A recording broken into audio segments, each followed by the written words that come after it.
Respecto a los trastornos de potasio, y bueno, a todos los trastornos hidroelectrolíticos, ustedes saben que hay dos extremos. O aumenta la concentración de este ion en la sangre, hipercalemia, hipercalcemia, hipernatremia, hiperfosfatemia, hipercloremia, por ejemplo.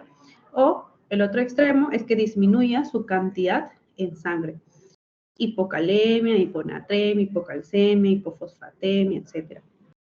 Entonces, para que ustedes puedan entender bien las alteraciones, primero no lean cientos de libros de fisiopatología buscando todas las causas.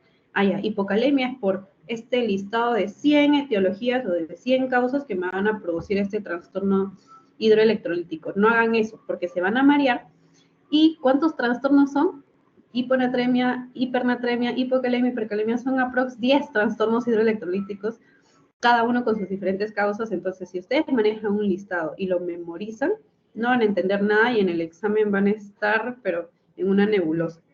Así que lo mejor es entender primero las causas más frecuentes, ¿ok? Segundo, ¿en qué parte de mi organismo es que este ion potasio, por ejemplo, es que hace efecto? ¿O para qué sirve este ion en mi organismo?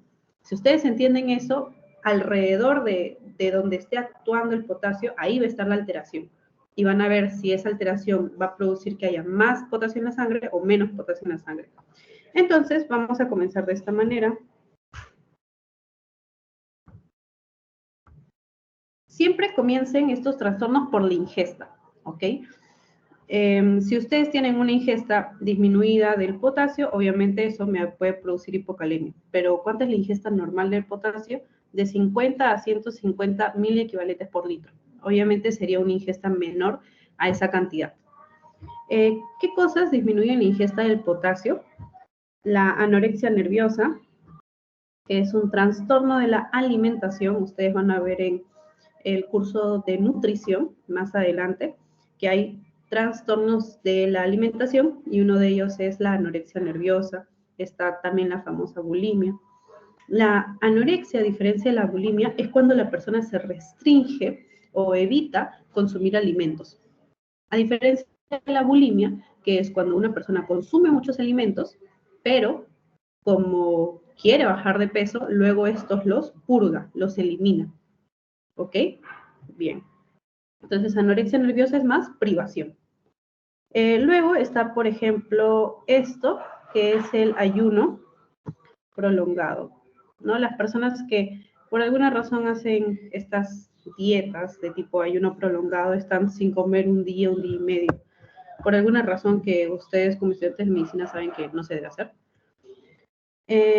Estas son causas de disminución de la ingesta que van a disminuir el potasio, me van a provocar hipocalemia. A todo esto, recuerden que el valor normal del potasio va de 3.5 a 5.5, ¿ok? Ese es el número mágico. Entonces, hipocalemia es menor a 3.5. Luego está el uso de laxantes. Recuerden que la absorción, el 90% del potasio se absorbe a nivel intestinal. Entonces, obviamente, si a nivel del tracto digestivo yo tengo una menor absorción del potasio y de otros nutrientes, pues este va a provocar de manera notable una hipocalemia. Entonces, al usar laxantes, por ejemplo, van a hacer que uno tenga mayor pérdida de las heces, una mayor producción de las heces, va a provocar también hipocalemia. Otra cosa son los vómitos. Si se absorbe el potasio a nivel intestinal, si no llega al intestino porque la persona está vomitando todos los alimentos, pues va a producir hipocalemia también. Esto sería la clasificación de hipocalemia por causas de pérdida digestiva, ¿ok? Pero hay una causa en la cual perdemos potasio, pero no necesariamente a través de la vía digestiva, sino a través de la piel, mediante la sudoración. Diariamente se pierde potasio a través de la piel, a través de la sudoración. Pero cuando esta sudoración es excesiva, por ejemplo, podemos perder más potasio. Bien. Luego tenemos la excreción renal. Obviamente, si aumenta la excreción de potasio a nivel renal, pues va a provocar hipocalemia. Entonces, lo que ustedes tienen que buscar son aquellos factores que aumenten la excreción renal de potasio. Y ahí está, por ejemplo, el síndrome de Barner o el síndrome de Hittelmann. Y ustedes recordarán o habrán leído que estos síndromes son llamados los síndromes perdedores de sal. Y se preguntarán, Brigitte, ¿qué tiene que ver un síndrome perdedor de sal? Un síndrome genético, porque estos síndromes son producidos por alteraciones genéticas de los transportadores de sodio. Por eso es que se pierde mucha sal. El sodio no se puede reabsorber a través del túbulo renal, porque estos síndromes afectan esos transportadores y por lo tanto todo el sodio se elimina a través de la orina. Y ustedes se preguntarán, Brigitte, pero acá se está perdiendo sodio, no se está perdiendo potasio. Ya. Cuando se pierde sodio a través de la orina, vemos acá el sodio en el túbulo, imagínense que este es el túbulo. Resulta que el túbulo colector tiene un canal de sodio channel, canal de sodio, que cuando sensa mucho sodio en el lumen del túbulo colector, comienza a reabsorber todo ese sodio por ese canal, ¿ok? Al reabsorber mucho sodio, ustedes saben que en la membrana que está hacia los vasos sanguíneos, ese sodio es transportado a través de la bomba sodio-ATPasa y se intercambia con el potasio. Y el potasio intercambiado luego se elimina. Entonces, ¿esto ocurre normalmente en el cuerpo? Sí, porque normalmente hay sodio en el túbulo colector, sí, pero en cantidades normales. Y por lo tanto, la cantidad de sodio que se reabsorbe también es en cantidades normales. Pero en estos síndromes perdedores de sal, como son Barterman y Hittelmann, la cantidad de sodio en el túbulo colector es tanta que el túbulo colector comienza a reabsorber mucho más sodio. Y al reabsorber mucho más sodio, también intercambia con mucho potasio. Y al final, entonces, termino perdiendo mucho potasio a través del túbulo colector. Luego está el síndrome de Liddle. El síndrome de Liddle se produce, no es considerado un síndrome perdedor de sal. Estos síndromes perdedores de sal son por alteraciones de los canales de calcio, pero en otros túbulos que no son el túbulo colector. El síndrome de Liddle es cuando el canal de calcio del mismo túbulo colector está alterado y está reabsorbiendo mucho sodio. ¿Ok? Ya. Entonces, mírenlo así. Y ocurre lo mismo, si el mismo canal está haciendo que se reabsorba mucho sodio, entonces se elimina mucho potasio. Entonces ahí ya tenemos algunas etiologías. Luego están los diuréticos tiacídicos. Como ustedes saben, los diuréticos tiacídicos actúan en los transportadores de sodio del túbulo contorneado distal y funciona como un síndrome perdedor de sal. Si el diurético tiacídico hace que este transportador no reabsorba mucho sodio en el túbulo contorneado distal, se pierda mucho sodio a través de la orina, al final va a producirse lo mismo, que el túbulo colector va a reabsorber todo este sodio y se va a eliminar mucho potasio. Bien. Luego está el aumento de la aldosterona. Como ustedes recordarán, la aldosterona es una importante hormona que va a estimular a la bomba sodio-potasio-ATPasa que está aquí en el túbulo colector. ¿Qué hace esta bomba? Reabsorbe sodio hacia la sangre y lo intercambia por potasio que se va a eliminar hacia la orina. Ahora, ¿cuándo se produce más aldosterona? Pues cuando hay un déficit o una depresión del volumen sanguíneo. ¿Por qué? Porque recuerden que al reabsorberse mucho sodio, por ósmosis se reabsorbe también agua. Entonces esto busca aumentar el volumen de plasma, ¿no? El volumen plasmático. Bien. Entonces todas las condiciones que me produzcan un aumento de la aldosterona van a producir una hipocalemia por este mecanismo, por la activación de la bomba sodio-potasio-ATPasa que está en el túbulo colector. Ya. Ahora nos vamos acá al intercambio celular. Como ustedes recordarán por fisiología, el 98% del potasio se encuentra dentro de la célula y el 2% extracelular, a diferencia del sodio, ¿cierto? Entonces, para mantener la gran cantidad de potasio que tenemos dentro de la célula y la gran cantidad de potasio que tenemos, de sodio, perdón, que tenemos fuera de la célula, existe la bomba sodio-potasio TPasa en casi todas las células de nuestro cuerpo. Como hemos visto acá, que están en las células del túbulo colector. Entonces, aquí, por ejemplo, en esta imagen les presento a la famosa bomba sodio TPasa, que siempre recuerden, ¿dónde hay más potasio? Dentro de la célula. Entonces, esta bomba, ¿hacia dónde lleva el potasio? Hacia adentro de la célula. Porque, ¿qué quieren los transportadores de nuestro cuerpo, las bombas, los canales? Mantener la homeostasis. Y por lo tanto, el sodio, si hay más sodio fuera de la célula, ¿hacia dónde bombea el sodio esta bomba? Hacia el extracelular. Recuerden que por cada 3 sodios que salen, 2 potasios ingresan. Existen hormonas, como ya pueden ver en esta imagen, que controlan a esta bomba sodio-potasio TPasa. Son la insulina, los receptores alfa adrenérgicos y los receptores beta 2 adrenérgicos. Esto ya ustedes lo deben saber por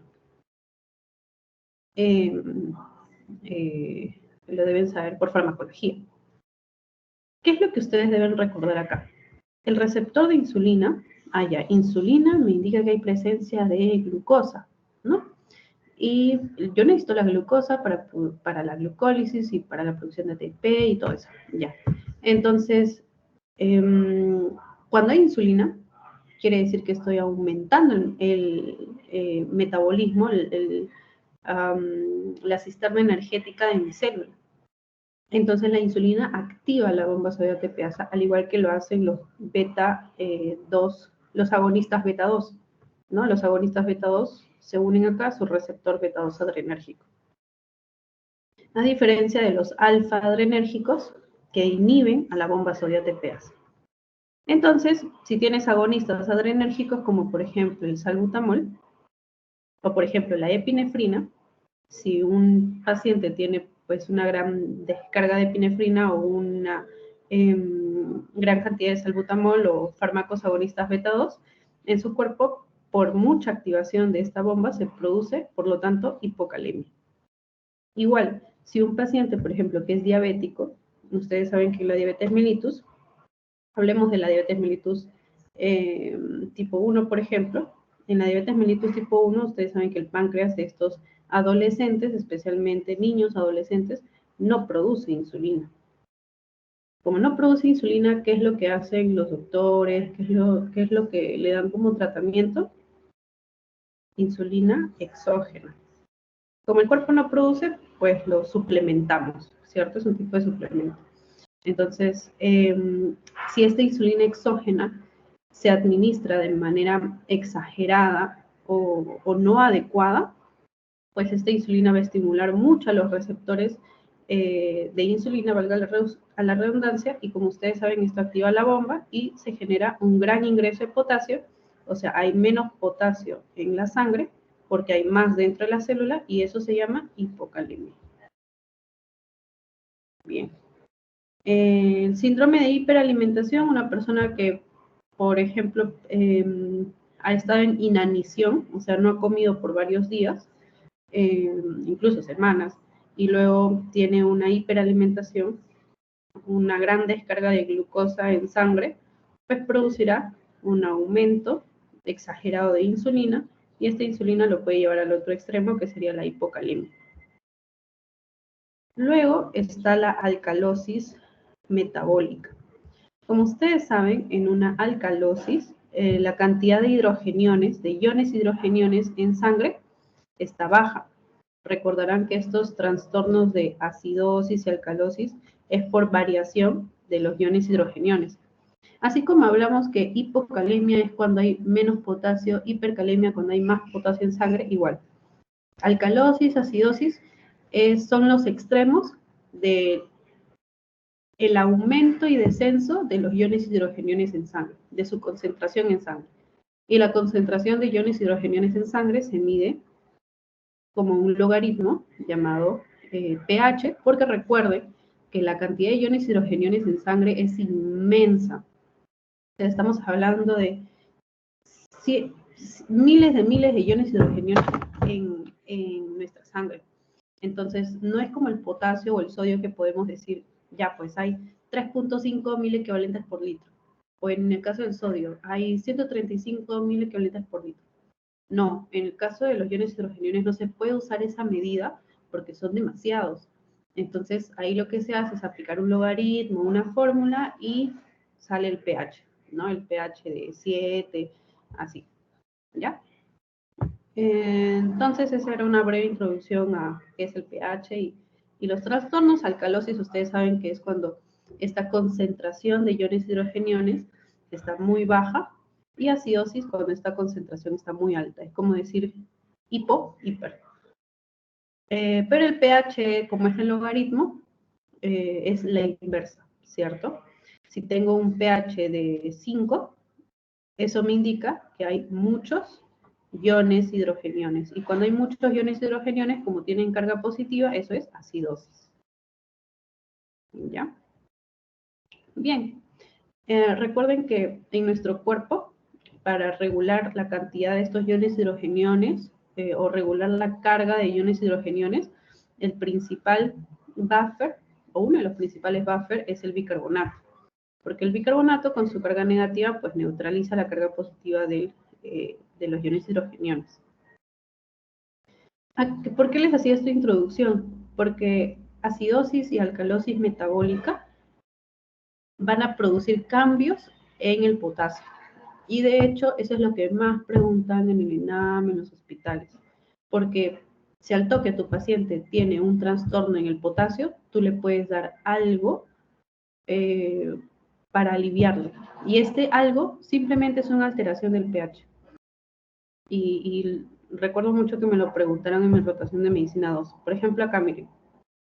Si un paciente tiene alcalosis metabólica, ahora sí, ya yendo al tema, ya me salgo de la introducción. Si tiene alcalosis metabólica, ¿qué tiene menos en sangre? Iones hidrogeniones. ¿Qué hacen nuestras células siempre? Mantener la homeostasis. ¿Cómo mantienen nuestras células la homeostasis de la alcalosis metabólica? Comienzan a secretar iones hidrogeniones de dentro de la célula. Entonces, al irse muchos iones hidrogeniones de dentro de la célula hacia afuera de la célula, pues ya va a aumentarse la cantidad de iones hidrogeniones en el extracelular. Pero ¿qué pasa? En el extracelular hay un 2% de potasio, pero tiene también carga positiva. Entonces, al toque, la célula que hace, dice, no, ya estoy teniendo mucha carga positiva en el extracelular porque estoy compensando esta alcalosis metabólica. Entonces, el potasio que tengo en el extracelular tiene que entrar a la célula para que no haya mucha carga positiva en el extra. Y al entrar mucho potasio hacia adentro de la célula, pues me quedo con menos potasio en el extra y eso produce hipocalemia. Lo contrario con una acidosis metabólica. En la acidosis metabólica, para compensar esto, se hace algo tan simple como es que los iones hidrogeniones ingresen a la célula, ¿cierto? Entonces así ya solo me queda unos cuantos iones hidrogeniones en el extra. Ya disminuí un poco la carga positiva. Pero ustedes saben que necesitamos homeostasis. Hay muy poca carga positiva en el extracelular. Entonces, ¿qué se hace para compensar esto? Que salga algo que tiene carga positiva, el potasio. Eso produce al contrario, entonces, hipercalemia. Hipercalemia. Muy bien. Esto de iatrogénico, no sé si se dan cuenta, acá hay una división, ¿ok? Lo que está de la mitad a la izquierda es hipocalemia, mitad a la derecha es hipercalemia. Esto iatrogénico se refiere a que, por ejemplo, si tu paciente tiene hipocalemia y le das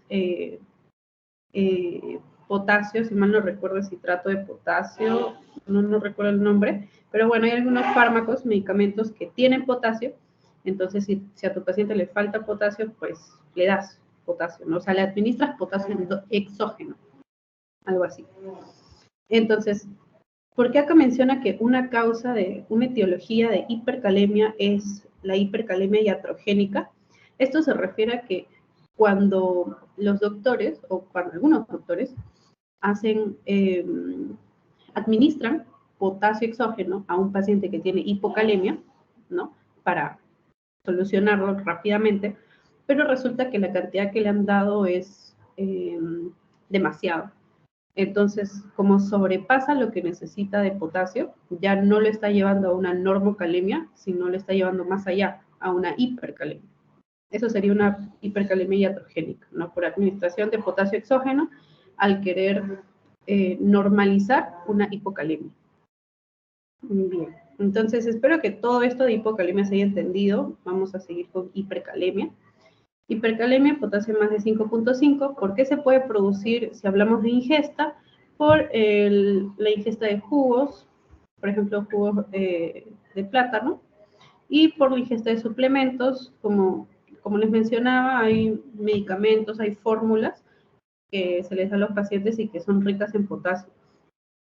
Pero si, por ejemplo, tú tienes una muy buena dieta, tienes una buena función gastrointestinal, o sea, estás absorbiendo todo el potasio disponible, no tienes problemas digestivos, no tienes, por ejemplo, diarrea, no usas laxantes, o sea, la absorción de potasio, la cantidad de potasio que tienes en sangre está normal, pero lamentablemente hay personas que consumen muchos suplementos, muchas vitaminas, solo porque creen que se puede hacer.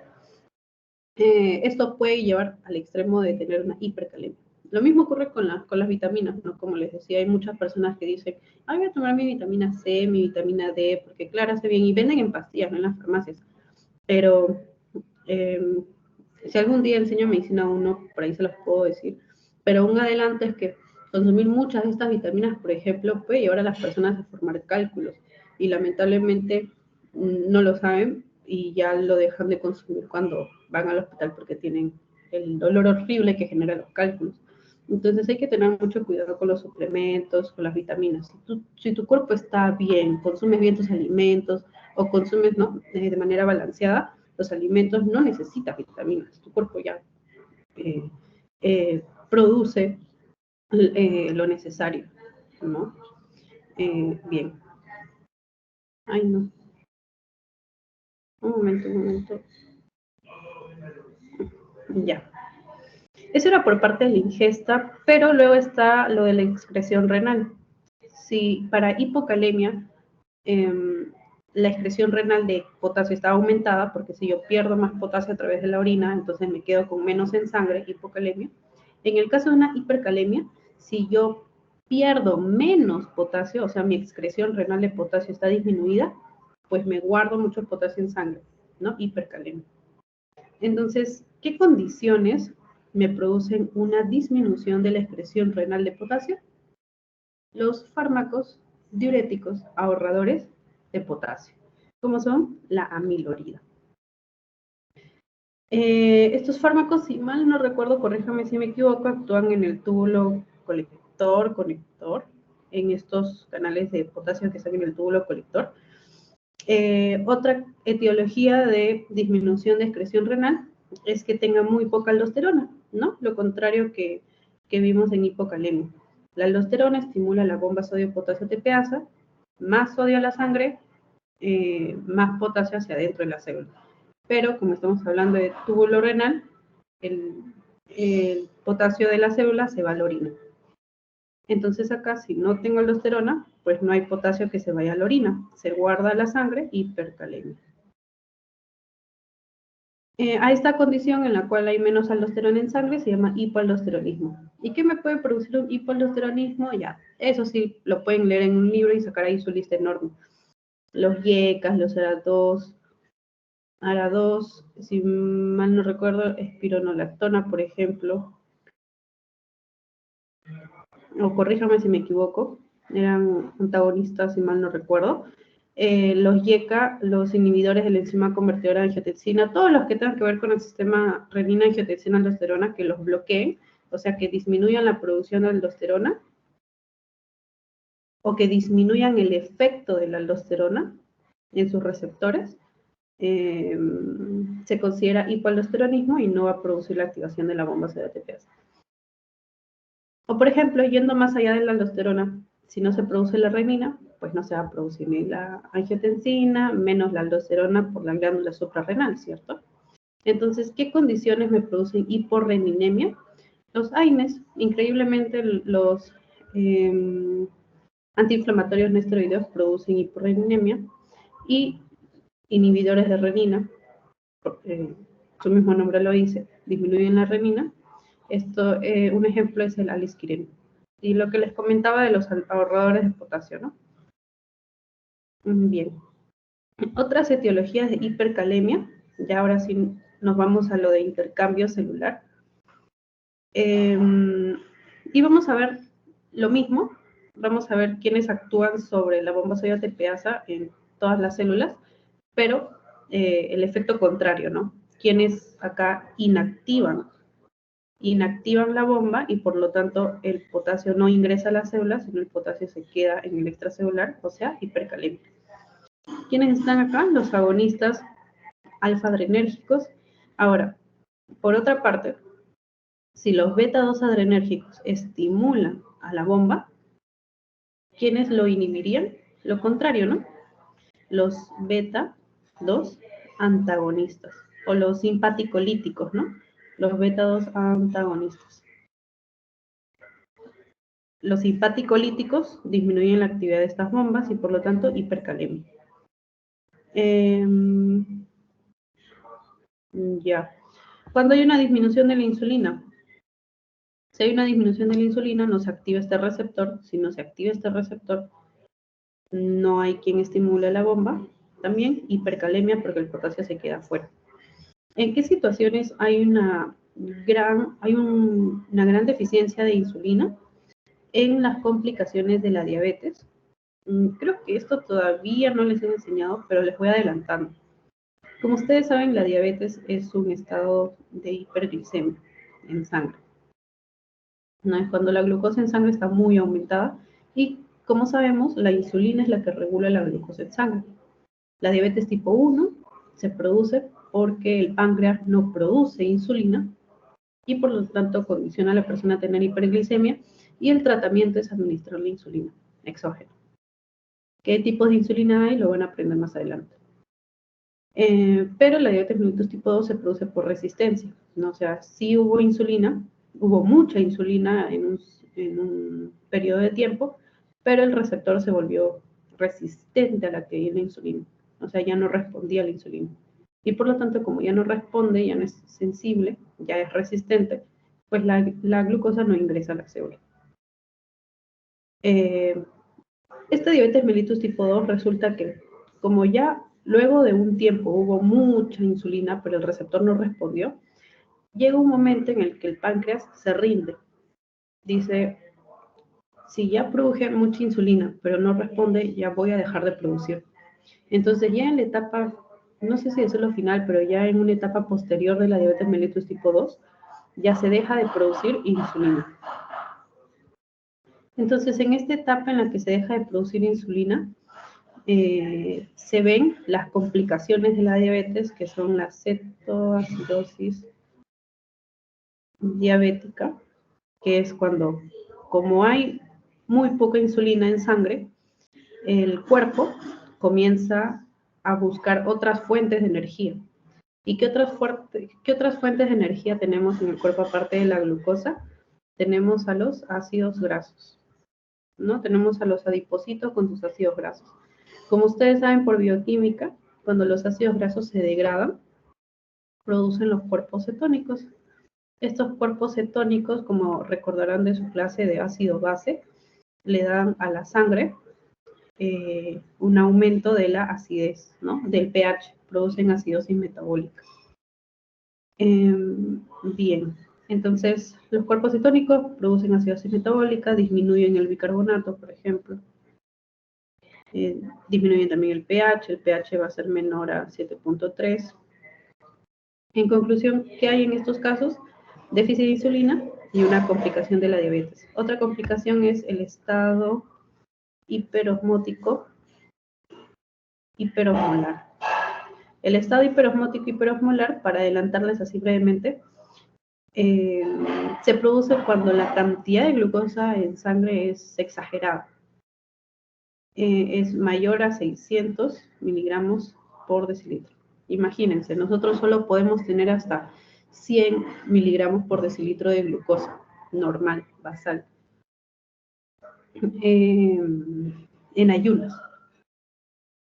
Pero esta persona tiene más de 600, o sea, es un estado hiperglicémico, pero también hiperosmolar.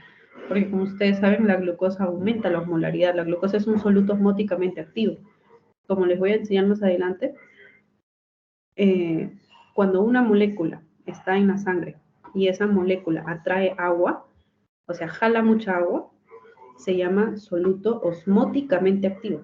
Osmótico viene de atraer agua. ¿Cuál es el ion, el soluto osmóticamente activo por excelencia, el más conocido? El sodio. Bien, entonces, esto que les acabo de mencionar, el déficit de insulina, los beta-2 antagonistas, los alfa-agonistas, disminuyen la actividad de la bomba sodiatopeasa y producen hipercalemia. Otras cosas que producen hipercalemia son, por ejemplo, que una hermosa célula se haya roto, se haya lisado, ese es el término correcto, lisis celular, y como saben, el 98% de potasio está dentro de la célula, entonces todo sale. ¿En qué ocasiones vemos que una célula se rompe, se lisa?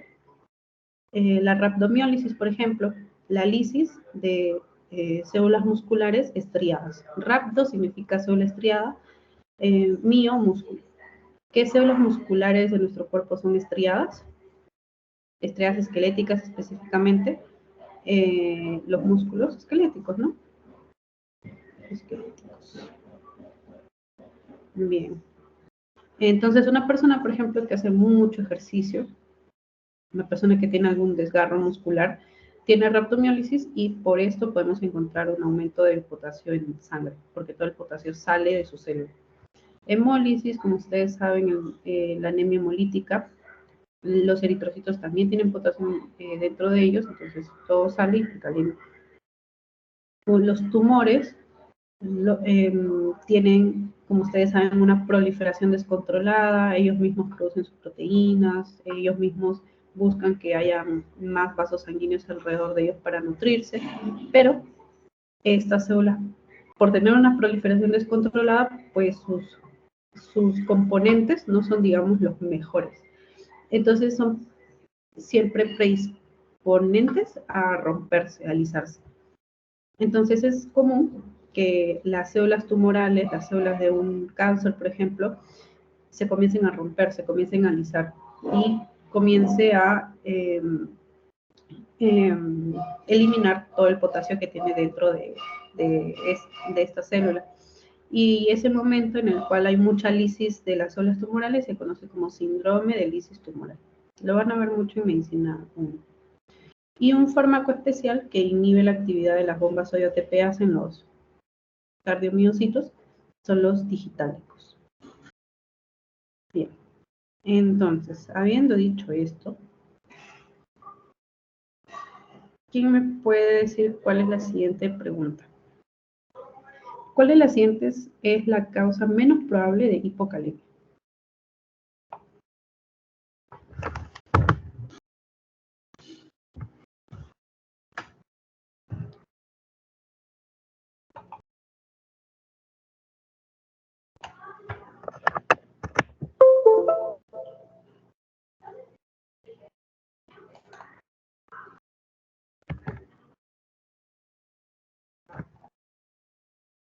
Dice amilorida, diabetes.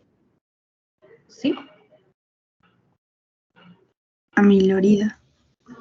¿Por qué? Era uno de los fármacos que en ese caso causaba hipercalemia. Excelente, es un ahorrador de potasio, ¿cierto? Que actúa a nivel de los canales de potasio que estaban en el túbulo colector, ¿cierto? Bien, ¿qué hace el canal del potasio en el túbulo colector? Lo vimos acá. El canal de potasio en el túbulo colector lleva el potasio hacia afuera, hacia la orina. Pero la amilorida es un inhibidor de los canales de potasio, ¿cierto? Es un diurético ahorrador de potasio. Bien. La diarrea es hipocalemia, como ustedes ya saben. Mucha aldosterona activa mucho la bomba sodio-potasio ATPasa, se elimina mucho potasio a la orina, entonces esto provoca hipocalemia. Si todo el potasio se va hacia dentro de la célula y hay menos en sangre, hipocalemia. Y acuérdense, siempre, si en mi orina hay mucho sodio,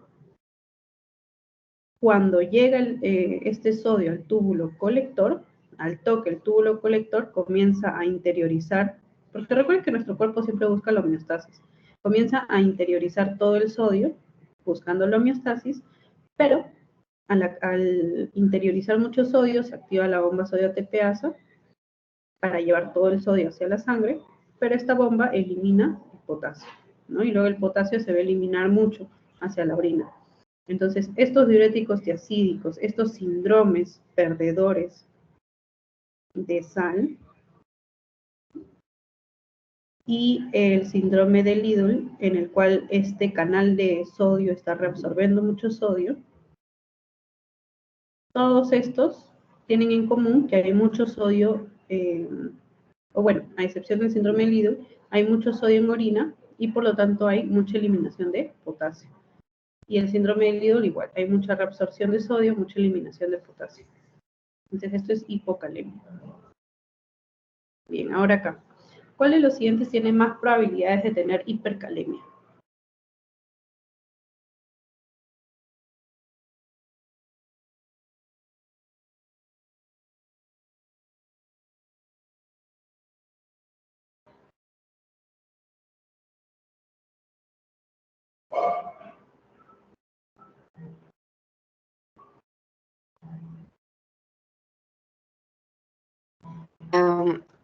¿Puedo responder? Esa no la entendí, no estoy segura, pero creo que es la del varón de 62 años. Ya. Ya. En el caso de esta pregunta, la respuesta es la C. La respuesta es la C porque no es muy exacta esta alternativa, pero lo que acá asumen en la respuesta es que se produce una rhabdomiólisis en una persona que acaba de correr una maratón. No he leído en las... A ver, déjenme ver. Voy a leer la justificación de las respuestas, pero si mal no recuerdo, los diuréticos de ASA para la hipertensión arterial, al contrario, producían hipo.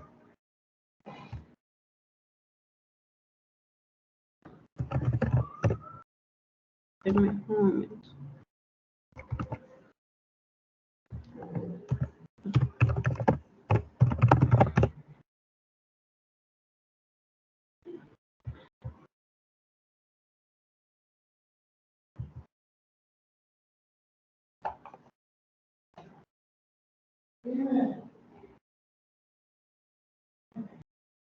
Ya, a ver, aquí está.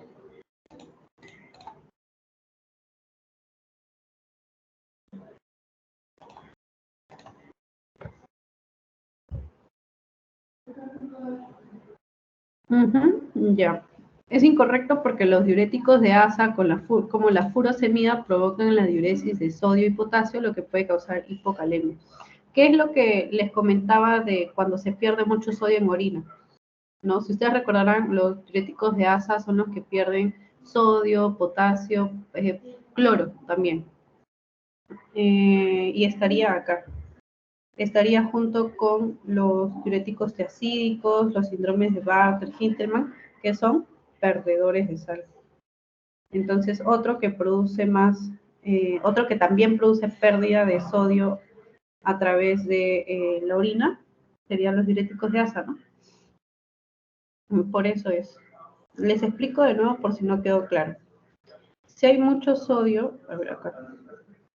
Si hay mucho sodio eliminándose a través de la orina, para buscar la homeostasis, el canal de sodio que está en esta membrana apical actúa mucho para reabsorber todo ese sodio que se está perdiendo, porque recuerden que el organismo busca el sodio, luego se va a la sangre por el mecanismo de la bomba sodio-potasio ATPasa, Pero al intercambiar mucho sodio, también necesita mucho potasio hacia adentro de la célula, ¿no?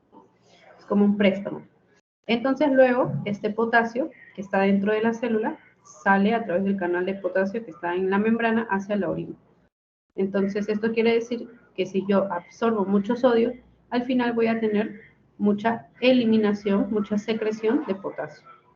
Y esto lleva a una hipocalemia, porque todo el potasio se está yendo hacia la orina y no hacia la sangre. Entonces, acuérdense, voy a añadirlo acá en el esquema. Diuréticos de asa, diuréticos tiacídicos, síndromes perdedores de sal, síndrome en el que el canal de sodio actúa mucho, hipocalemia. Ya. Siguiente. ¿Cuál de los siguientes medicamentos es mejor para corregir la hipocalemia causada por hiperaldosteronismo? ¿Cuál creen?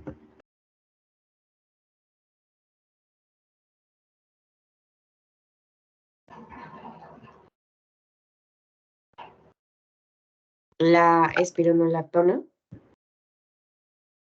Ya. La espironolactona, ¿ustedes recuerdan qué tipo de medicamento es?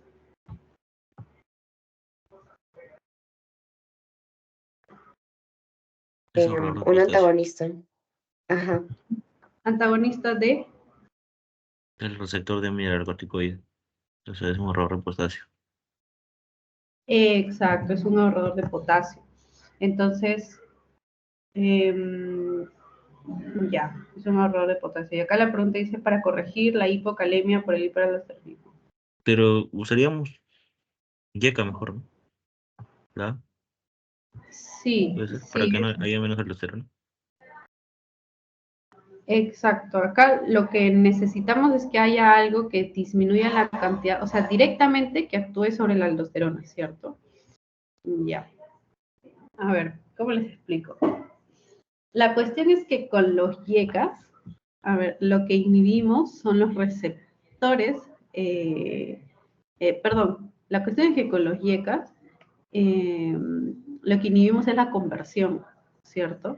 De angiotensina 1 en angiotensina 2. Pero acá lo que necesitamos más es que o que se produzca menos aldosterona o que actúe menos la aldosterona. Entonces aquí el YECA no es la respuesta, aquí la respuesta es la espironolactona. Ya, espero que se haya entendido. La furosemida, pues diurético de asas, si mal no recuerdo, no sería. La hidroclorotiazida, tiazida tampoco. Ustedes saben que esto me produciría un hipocalemia. Bloqueador del receptor de angiotensina tampoco sería. Lo que acá nos tenemos que enfocar en la aldosterona. Entonces la respuesta es la espironolactona. Y en esta pregunta, ¿de cuál no es efecto secundario del uso de los beta-2 agonistas?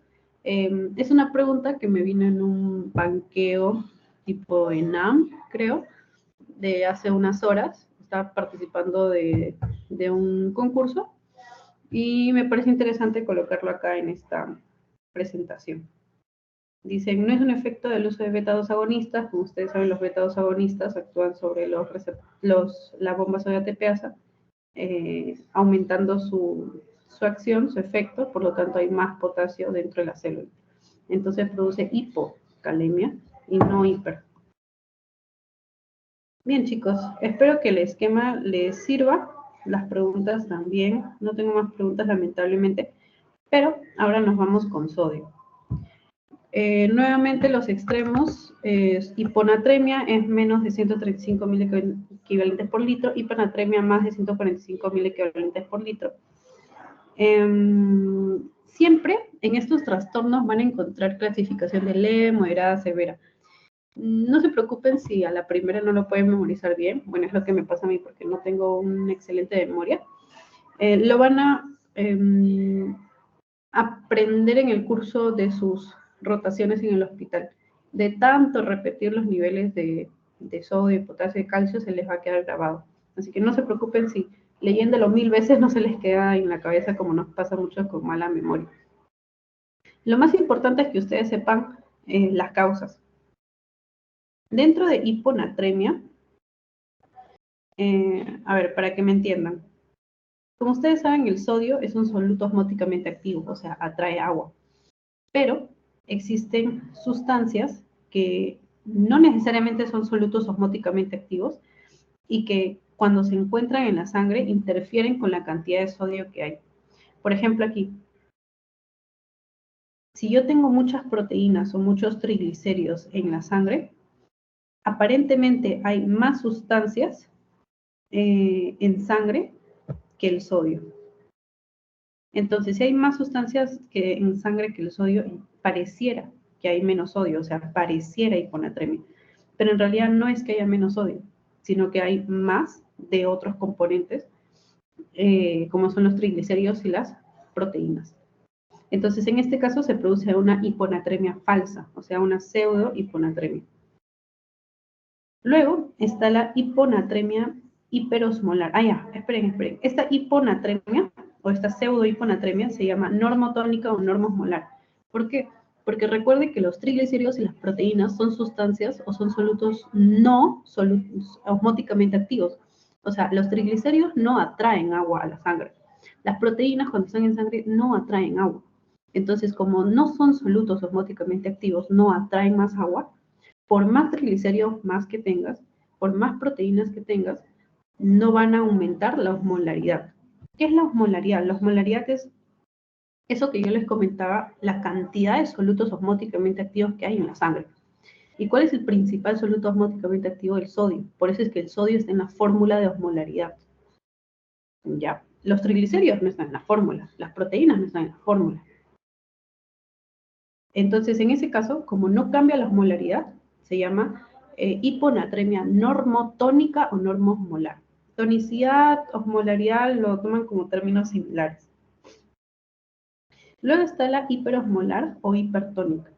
Se refiere a que se aumenta a la sangre un soluto osmóticamente activo, miren acá, un soluto osmóticamente activo, un soluto que me atrae mucha agua, y por lo tanto su presencia, como es mayor que el sodio, pareciera que hay menos sodio. Entonces se produce también una hiponatremia. Pero es una hiponatremia en la cual la tonicidad, la osmolaridad aumenta porque este soluto es osmóticamente activo. Entonces es una hiponatremia hipertónica o hiperosmolar. ¿Qué solutos son osmóticamente activos? Fisiológicos, la glucosa. Como ya les decía por el que les estaba hablando de diabetes, la glucosa atrae mucha agua. Entonces la hiperglicemia, estado hiperosmolar con hiponatremia. Un fármaco que es un soluto osmóticamente activo, un diurético osmótico, que es el manitol salado.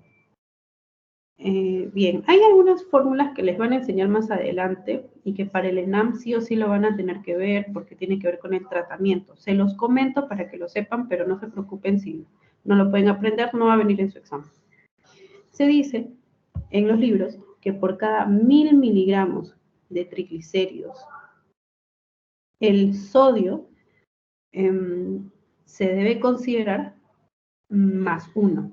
O sea, por ejemplo, si tú tienes 2000 triglicéridos en sangre, 2000 gramos de triglicéridos en sangre, y te sale que tienes un sodio, vamos a hacer más bonito ya. Si tienes 2000 triglicéridos en sangre y te sale que tu sodio es 133,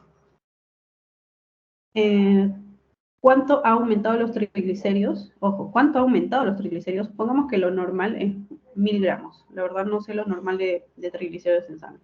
Pero bueno, supongamos que lo normal de triglicéridos en sangre es 1000. Ya, ¿en cuánto ha aumentado? Ha aumentado en 1K, ¿no? Ha aumentado en 1000.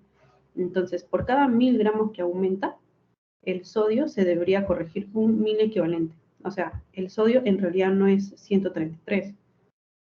En realidad es 134. Por lo que les decía, ¿no? El triglicérido se mete a la sangre, aumenta en sangre y aparentemente el sodio baja. O sea, este sodio de 133 que estás viendo con 2000 gramos de triglicéridos no es 133, debería ser más. Por cada 1000, uno más debería ser.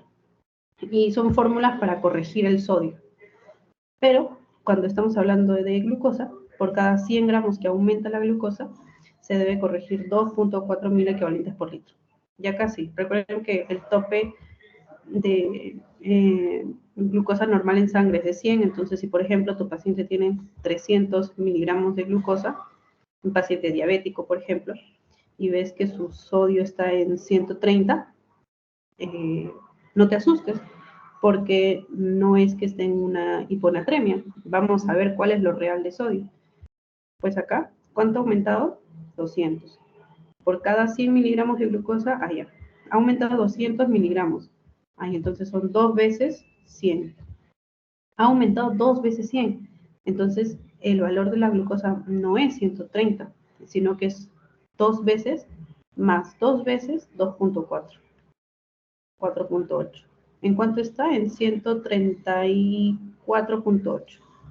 Un 135 redondo. Entonces, una persona se asustaría, ¿no? Si ve a un paciente que tiene 130 de sodio, está en hiponatremia. Ah, pero haces la corrección porque tiene hiperglicemia de fondo, haces la corrección con la fórmula y en realidad no tiene 130, sino que tiene 135. Solo que parece menos sodio en sangre porque se ha metido un soluto osmóticamente activo como es la glucosa. Esas son fórmulas que las van a tener que aprender. Ya. Y luego hablamos de la volemia. Esos dos tipos de hiponatremia, normotónica e hipertónica, déjenlo a un lado, ya lo saben. Ahora, vean otro esquema donde solo esté esto. Según la cantidad de volumen de sangre o de plasma que haya en sangre. Si la persona tiene menos sodio en sangre, obviamente, ojo, en estos casos que son aparte, imagínense que ya los triglicéridos están normales, la glucosa normal. Triglicéridos normal, glucosa normal, tengo menos sodio en sangre, ¿qué va a ocurrir con la osmolaridad? Baja. Entonces, en condiciones en las que solo tengo el sodio bajo, la osmolaridad va a estar baja, porque es el principal soluto osmóticamente activo. Entonces, en todos estos casos que les voy a mencionar, les voy a hablar de una hiponatremia hipotónica. Hiponatremia hipotónica. Hiponatremia hipotónica. Pero ¿de qué se van a diferenciar estos tipos de hiponatremia? Del volumen de sangre que tenga el paciente. Si tiene hiponatremia hipotónica, pero el volumen de sangre es poco, hipovolemia. Si tiene una volemia normal, euvolémica. Y si tiene más volemia, hipervolemia. Lo más interesante acá y lo que siempre preguntan, lo que es más fácil, es la hipervolémica. ¿Por qué? Ustedes imagínense, si un paciente tiene menos sodio, ¿cuál sería una causa razonable? Que tenga más volumen de sangre, ¿cierto? Si tiene más volumen, pues el sodio se queda chiquito. Como se ve en este esquema. Uy, no está acá. Ah, ya sí, aquí está. Hiponatremia hipovolémica. Perdón, no, es este. Hiponatremia hipervolémica. Si tiene acá más volumen, más volumen plasmático, aparentemente el sodio se queda chiquito. Hiponatremia, hipoosmolar hipotónica. ¿En qué condiciones, y esto por favor memorícenselo, en qué condiciones mi cuerpo tiene más volemia? En las condiciones en las cuales por alguna razón tu cuerpo está acumulando agua o está acumulando líquido del plasma en alguna parte de tu cuerpo. ¿Ok? Entonces, memorícense esto. Por alguna razón, se acumula mucho líquido en alguna parte de tu cuerpo y por lo tanto tu corazón y tus órganos piensan, uy, no tengo mucho volumen en la sangre. Aparentemente no hay mucho volumen de agua en la sangre. No es eso, lo que pasa es que todo el volumen se está acumulando en el tejido intersticial. Entonces el cuerpo comienza a producir más volemia. Pero esta nueva volemia que se produce, nuevamente se acumula en los tejidos, se acumula en el tejido intersticial. Pero nuevamente tu cuerpo piensa, no tengo volumen, entonces sigue produciendo más volumen, o sigue reteniendo más volumen de agua. ¿En qué caso se produce esto? En una insuficiencia cardíaca, por ejemplo. Como ustedes recordarán, perdón, no se guarda la imagen.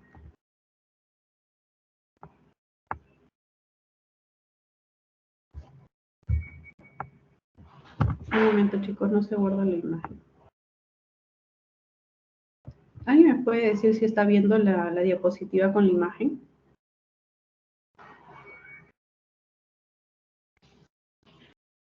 O sea, con lo que es escrito, sí. Ah, ya. Oh, No, es que yo tengo acá mi laptop abierta, pero veo como que hay un retraso. ahorita está en la portada del Alteraciones Hidroeléctricas. Sí, no, no debería estar ahí. Estoy en otro.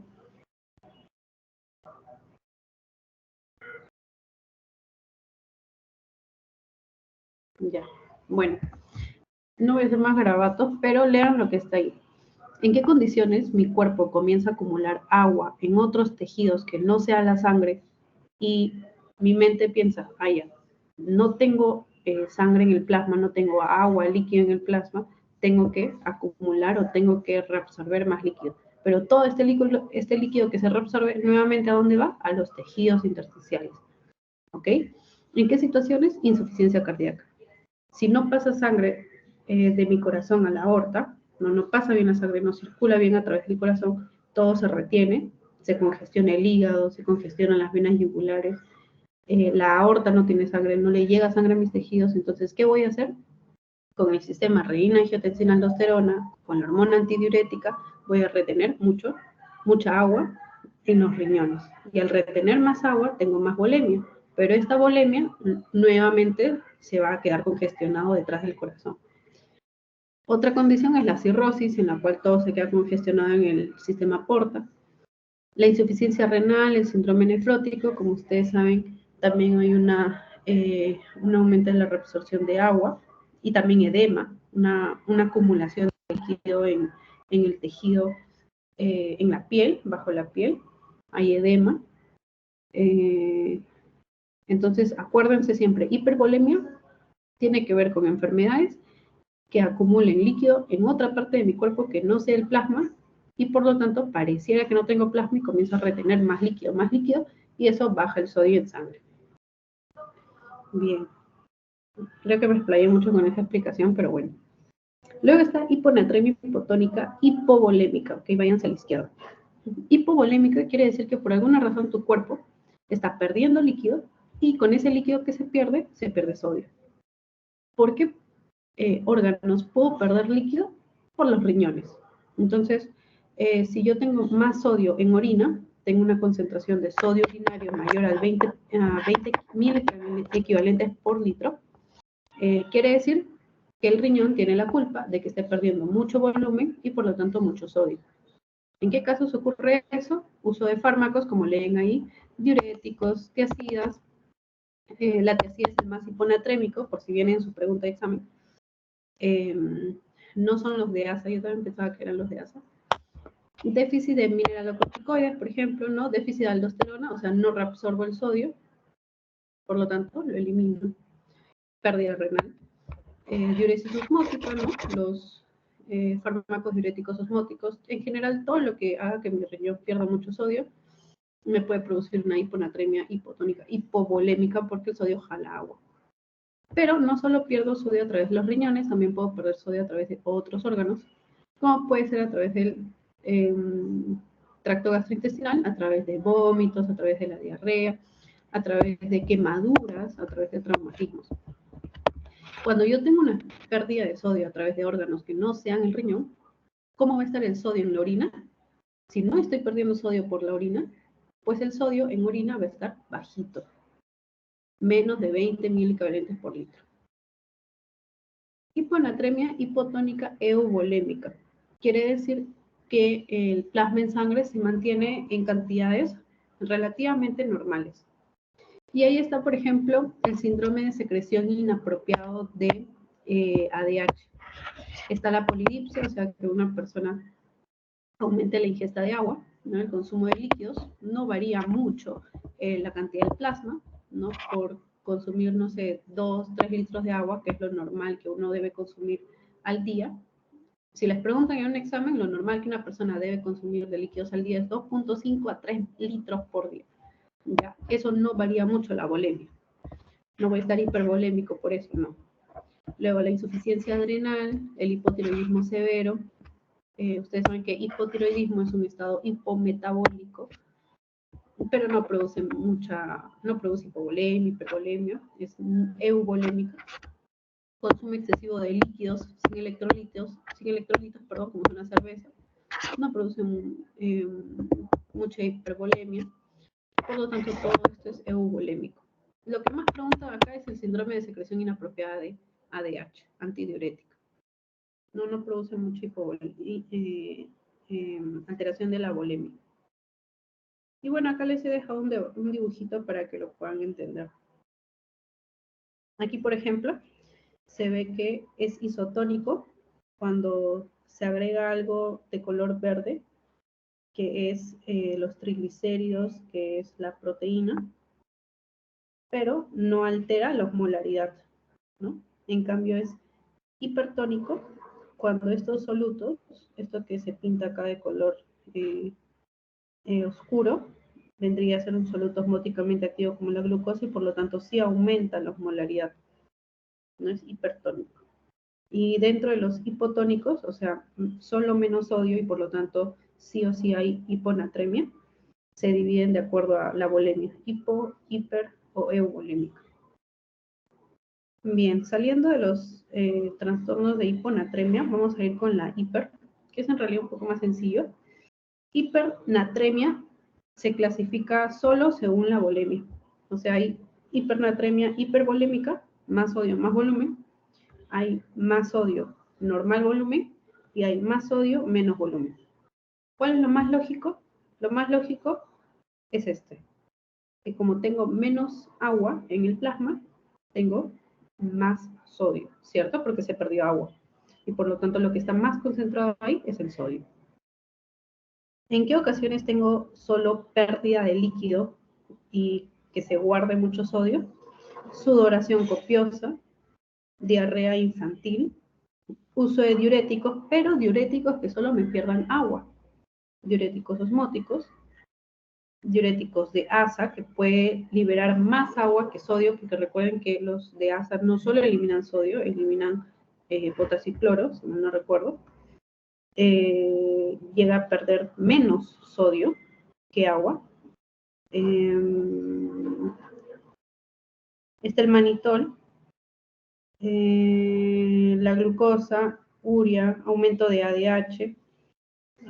Recuerden que la ADH, cuando aumenta, retiene líquido, ¿cierto? Bien, antidiuresis. Y la orina va a ser más concentrada. Luego está la hipernatremia hipervolémica. Aquí está Cushing, hiperaldosteronismo. Está también la infusión de soluciones, hipertónica. Acá se refiere a que básicamente aumenta el extravascular con el sodio.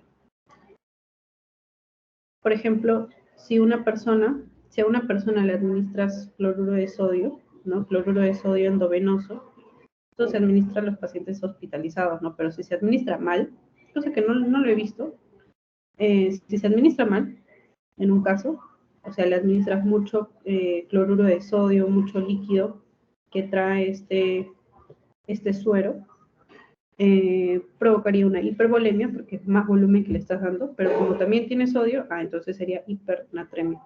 ¿No? Es una solución hipertónica.